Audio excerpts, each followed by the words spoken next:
वर्ष 300 वर्ष महाराष्ट्र पारतंत्र्याच्या अंधकारात चाचपडत होता. वर्षातल्या 12ही अमावस्यांनी जणू गराडा घातला होता. महाराष्ट्राची भूमी घोड्यांच्या टापाखाली वेदनांनी कणत होती, गाराणं गात होती. प्राणी मात्र झाले दुःखी, पाहता कोणी नाही सुखी. कठीण काळे ओळखी धरिनात कोणी. माणसा खावया अन्न नाही, अंथरूण पांघरूण तेही नाही.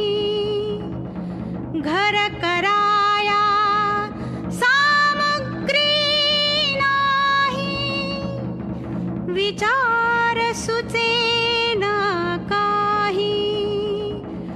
अखंड चिंतेच्या प्रवाही पडले लोक. सह्याद्रीच्या कडेकपाऱ्या, सिंधू सागराच्या लाटा आणि संत सज्जनांचे टाळ मृदंग नियतीच्या गाभाऱ्यातील अदृश्य शिवशक्तीला आवाहन करीत होते. जय देव जय देव जय जय शिवराया. जय देव जय देव जय जय शिवराया. जय जय शिवराया. या या अनन्य शरणार्या ताराया.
शरण